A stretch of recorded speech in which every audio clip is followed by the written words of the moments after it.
So project 7. This project, it is by far one of the toughest ones that I've done, for a number of reasons. You think, right, it was only 4.5 hours long. It was on the mountains and it was only 13 miles. You think that this one was right up my alley.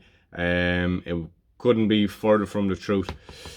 Mentally suffered so bad on that for the first, I suppose, hour and a half, the first 90 minutes. And that kind of threw me off a bit. But what I'm going to go through is we're going to go through what the actual event entailed, where I struggled mentally and physically, how I overcame it, mentally. Physically, I didn't. I just got obliterated from start to finish, and things that I would change if I was to do it again. So what it was, a good friend of myself and Dad's, Don Bray, he organises this event every year, the knockmealdowns 7 Peak Challenge.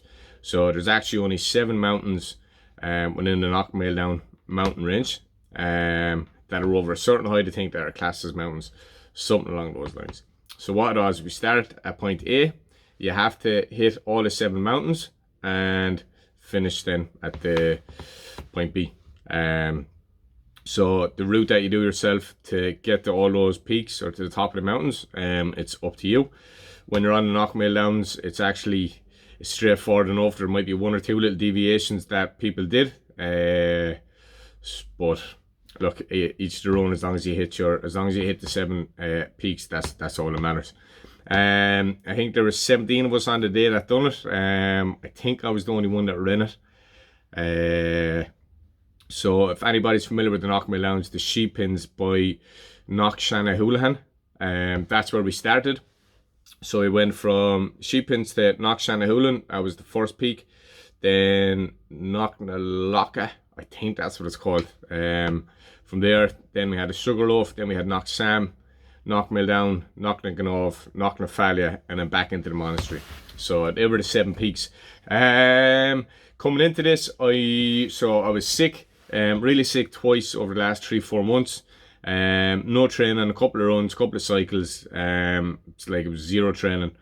So I knew doing this for time or having like a time limit on it, something to aim for, it wasn't really applicable because I've nothing to go off. It was a couple of months before I've done a project as well. So I didn't know how the body was going to fare out. I have an injury kind of coming into it. My hamstring about 2-3 weeks ago. I can just feel it pinching the whole time. So that's on my head. I have the Quest Glendalough Adventure Race this Saturday. So we have like a 6-day turnaround from Project 7 to Project 8. That's a 60-kilometer adventure race.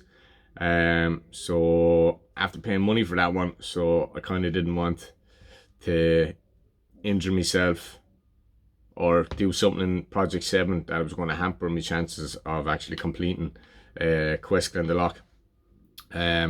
So there was a number of factors coming into play on this one. So what I decided to do was just get it done, but to be 100% honest, that just to go as hard as I can.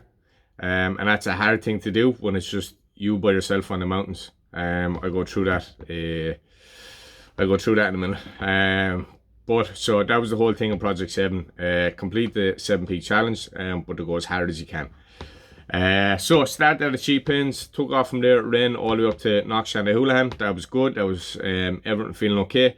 From there then, the navigation. This is the only bit where navigation comes into play, where you have to hit from Knockmealdowns. You have to hit the corner of a fence, and then that'll bring you all the way to Knockmealdowns. So on the day, it was windy on top, but it was okay. It wasn't too cold, wasn't too warm, it was okay. But the fog was low, it was sitting low. So navigation, it wasn't as straightforward, but the knockmealdowns, they're easy enough to do. If you're experiencing, if you've been on them, I suppose I better put that in there. So hit the corner of the fence, from there then it brings you to Knockmealdowns.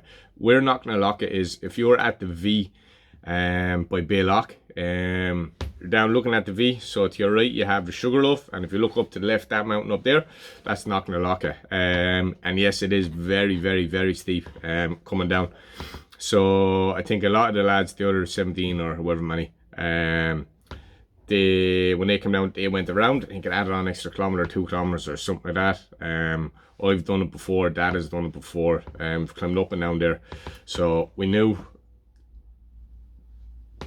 the risk reward of going down there. It was definitely going to save time, than by going around. So went down that way. By the time I got to the V, from there I started climbing the Sugarloaf. The next 30-40 minutes, I can't remember exact timings, but mentally this is where it was at my worst. When I was coming down off knockmealdowns, coming down into the V, it was all these negative thoughts that are coming into my head. I've never had this many, or been bombarded by this many negative thoughts and stuff, doing these projects anyway. I think that's because I haven't done them in a while, and mentally just kind of got a little bit soft. That's what it is. So when I got down to the V, or when I was coming down there, it was like, Jesus, like legs are feeling it, whatever. If you wanted to stop now, like you're 100% justified. Your hamstring is at you. You've the adventure race in 6 days time. All this stuff was going through my head. Like if I was to stop here now, it's easy enough to get a spin back to the monastery, etc. So it was just bombarded by negative thoughts. Couldn't get them out of your head. But when he went up the Sugarloaf and onto that plateau, the first kind of plateau, I said, right, I'm just going to go hard onto there. When I get onto there, I'm going to take out the phone, going to throw up a couple of videos on Instagram, just to let people know what the actual event entailed or what it was about, because I didn't have much up about it. Doing that, if I'm ever doing any of these projects or doing any of this stuff, if there's not that much stuff on social media, bar a couple of pictures, you know that I'm in a world of pain. That it's very, very, very tough going. Because when I'm doing these events and projects and stuff, I like to give as much, I suppose, not a bird's eye view, but like keep you up to date with exactly what's going on, and the nitty gritty stuff. That's what I like to try to get over on social media when you're doing these. That it's not all fucking rainbows and unicorns and oh yeah, legs were a little bit sore, but look, it was grand. None of that stuff. You want to see the actual pain and the hurt that you're going through. So when none of that stuff was going up on social media, you know that it's a bad one. Anyway, so we said we get to the plateau, take out the phone, I'll do that. Next thing, got the plateau, and we said, not just run. There's another little lip up here, let's go to there. So Ren got to the lip, next thing, look, just keep going on to the next lip. All these thoughts from my head. The V is just down there, your hamstring is at you now, your body, you're feeling it. My legs were blown, absolutely blown at this stage, my quads. So all these thoughts, and that they stayed with me, and they got worse until I got to the top of the Sugarloaf. My legs were in tatters. Did I set off too hard or what? I don't know. I don't know. Look, lack of training as well. No training, and I haven't been on a mountain in a while as well. But once you know that, you can kind of justify the pain that you're in. But then this is where the mental battle comes into play, where you know it's only going to get worse. And you have to keep pushing hard, because that was the main rule, or the one thing that we had about Project 7, was just go as hard as you can. So that's mentally that's tough. Coming up then, got onto the top of the Sugarloaf. I made a little pact with myself, that for every negative thought that comes into my head now, if I'm going uphill, I have to run 10 steps. Straight away, any negative thought, I have to run 10 steps. If I'm on a flat or I'm going downhill, I have to run straight away for a minute. So any negative thought that came into my head was either start running uphill for 10 steps or on a flat and downhill, I had to run for 60 seconds. There was no arguments or anything at all like that. It just had to be done. So from there, we climb all the way up, and you get turn left, you go to Knock Sam, you come back and then up to Knockmealdowns. By the time I was after getting to Knock Sam, and this is where like the power, not the power, I don't like that, but the, how do you say it, how strong we are mentally It's like your body will always give up before your head, always, or your head will always go before your body. Apologies. So if you can overwrite those thoughts, those negative thoughts and the doubt and all that stuff, you'd be surprised what you actually can do. So by the time I got up to Knocksam, from the Sugarloaf to Knocksam, my head was in a much better place, way better place. There was no negative thoughts. It was like, don't start thinking like that because you're going to have to start running again and whatever. Bearing in mind now that my legs were in an absolute heap at this stage. So for if you look at just didn't have any more negative thoughts. That little fucker between her 2 ears, he wasn't talking to me anymore. So that was good. Felt great. Knocksam, come down all the way up to knockmealdowns. Pushed it out a bit there. By the time just before that last little bit before knockmealdowns, there's 2 things that happened in this event or in this project that I've never experienced before. First one was, it happened just before the last little climb to the top of knockmealdowns. My quads started cramping.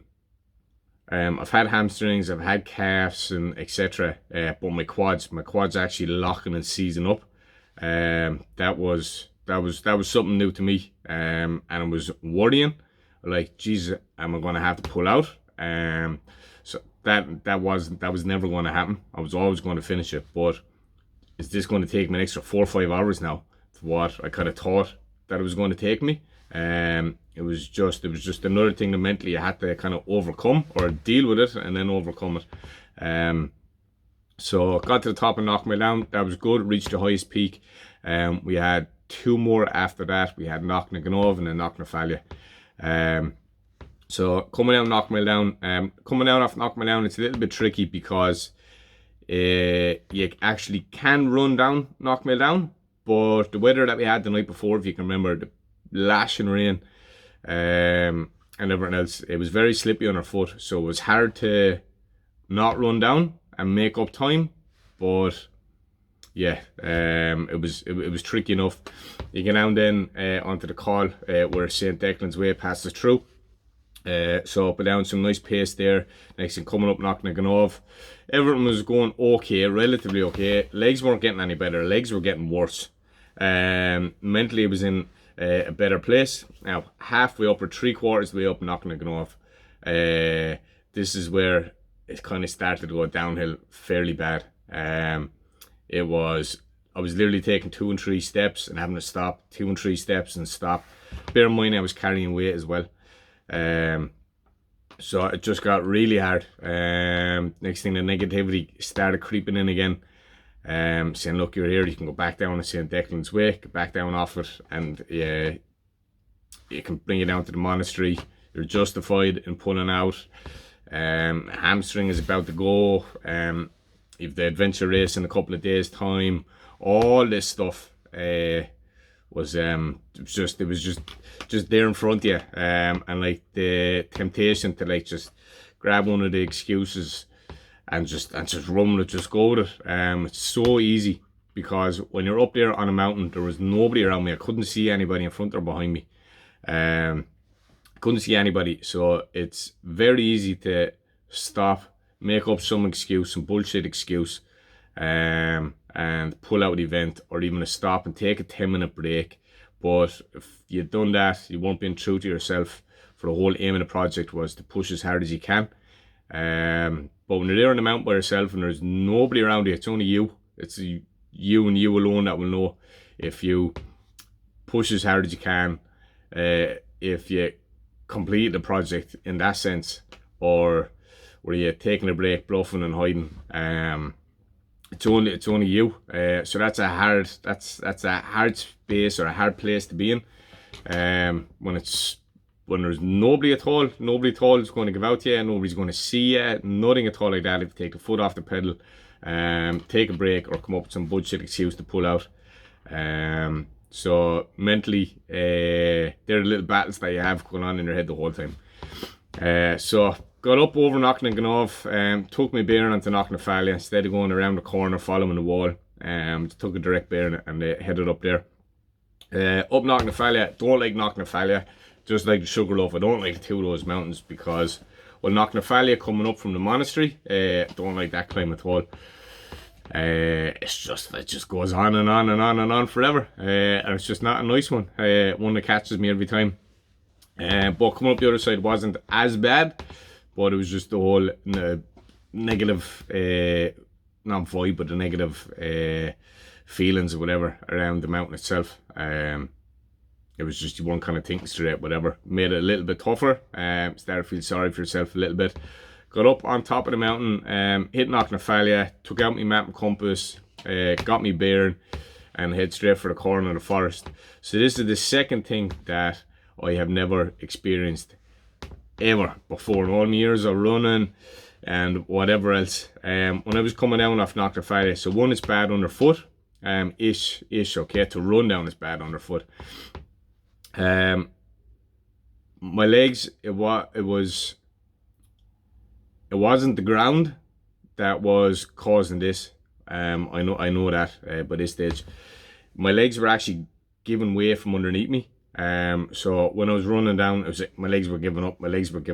I take a step, my quads were just blowing. They were just gone. So you had from that all the way down to the corner of the wood. They were just going. I don't know how many times I fell. Coming down Knockmealdowns. It was ridiculous. Actually, my shoulder was sore. I actually think at one stage I was falling. There was a rock there in front of me, so I kind of threw myself around. I actually think that's how I hurt my shoulder. But it is what it is. I knew when I got to the corner of the wood, you actually meet St. Declan's Way, so it's nearly like a motorway compared to being on top of the mountains. But that path from the corner of the wood all the way down around brings you back into Mont Street. It's about 2 miles, I think. So I knew once I got there I could really open up the legs, and I'd go home straight.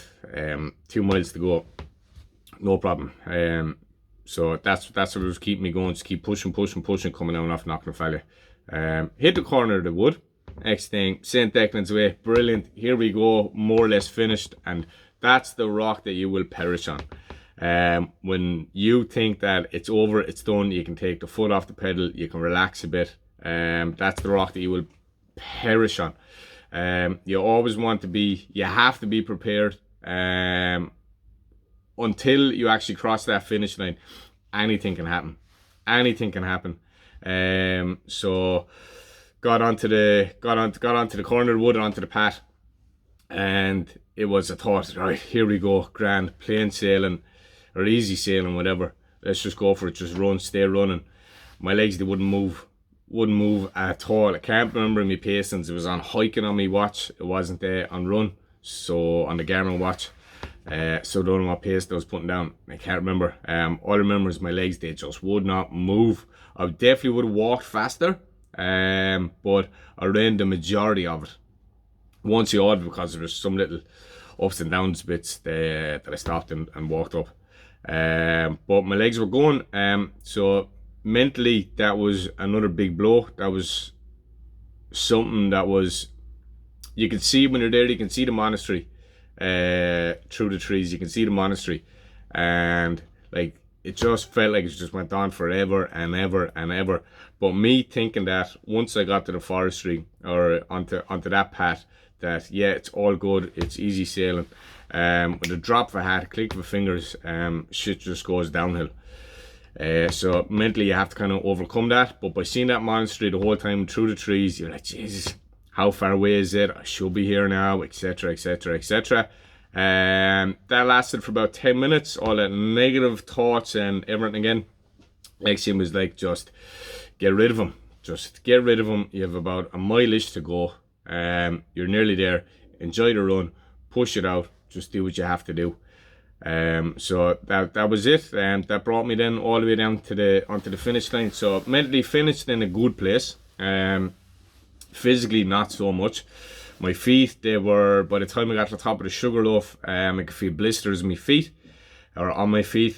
My back was sore, my shoulders, usual pains, but blisters, I've never had bad blisters before. These were on both my feet and I could feel them. And it was actually when I was running hard on the rocks, trying to burst the blisters.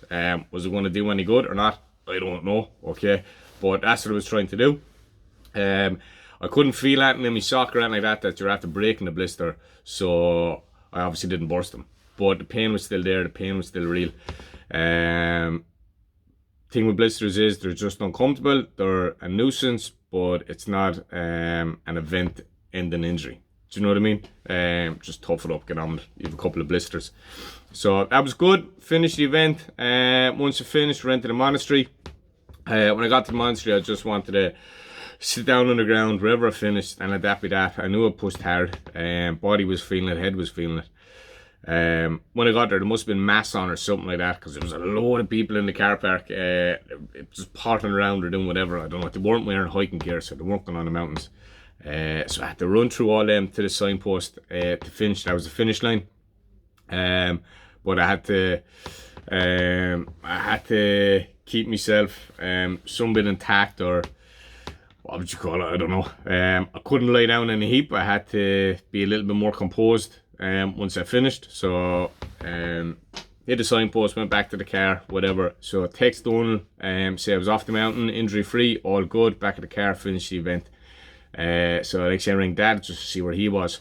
All I wanted to do, behind the car, if you've ever been in the monastery in Mellery, where we park our cars, there's like a big massive lawn there. All I wanted to do when I finished was just take off my runners, take off my socks, because it was a bit of rain, or a small bit of rain, but the grass was wet and it was going to be cool. I just wanted to walk barefooted just along the grass, just try to cool my feet down. That's all I was looking forward to. That was just one of those little treats that I had in my head, that right, finish it, just take a nice little walk on the grass in your bare feet, just to cool down your feet. So that's what I was looking forward to. I rang Dad, said, hey, well, how's things? He said, hey, you're finished. I said, I am. All good, no injuries, completed in 4:24, whatever. I said, how are you? Whereabouts you? He said, I'm after pulling out, I'm after coming down from the Sugar Loaf, so from Knock Sam, whatever, before Knockmealdown. Coming down to the road, can you meet me there and pick me up? So it was like grand. So when he pulls out an event, it's not, you don't take that lightly at all. I don't anyway. You know, something serious is up. Otherwise, his legs were just blown. But he was dying sick all week, so fair play to him, my hats off to him for getting up and attempting it. He done it, went out, collected him, whatever, went home, went back to his place at my parents' house.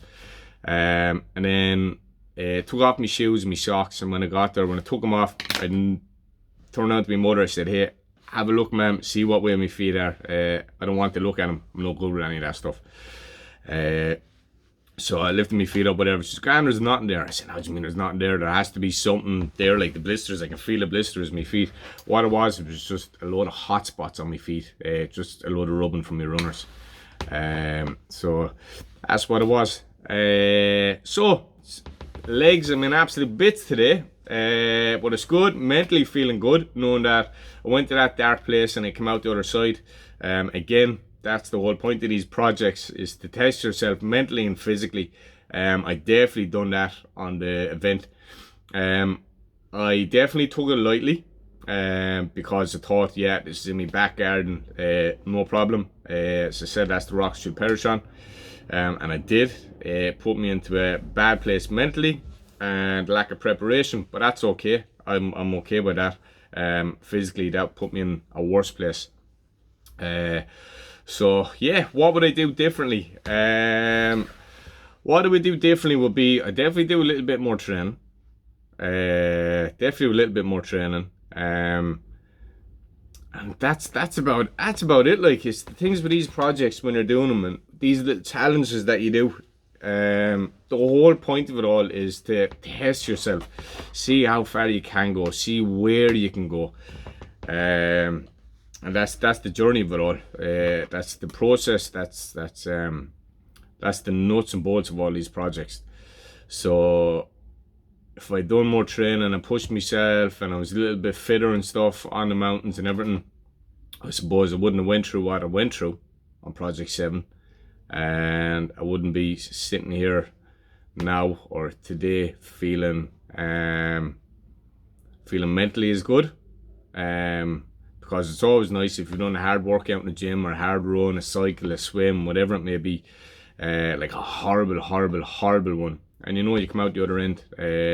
Mentally, I don't like using this stuff because it's all American bullshit and all that stuff, I think, but mentally, like, you grow, like, you increase your mental capacity when you're able to adapt to a lot more situations mentally when you've been there before. One of the sayings that I use in the gym is one of the sayings I use in the gym a lot is the more your hand is in the fire, the longer you can keep it there.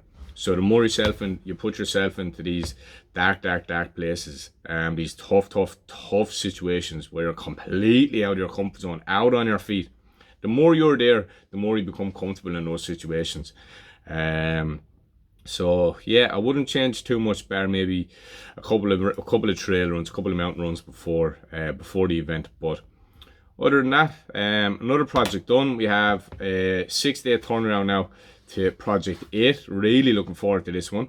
And yeah, let's just get a load of food on board, a load of water on board now over the next few days, and we'll attack project 8.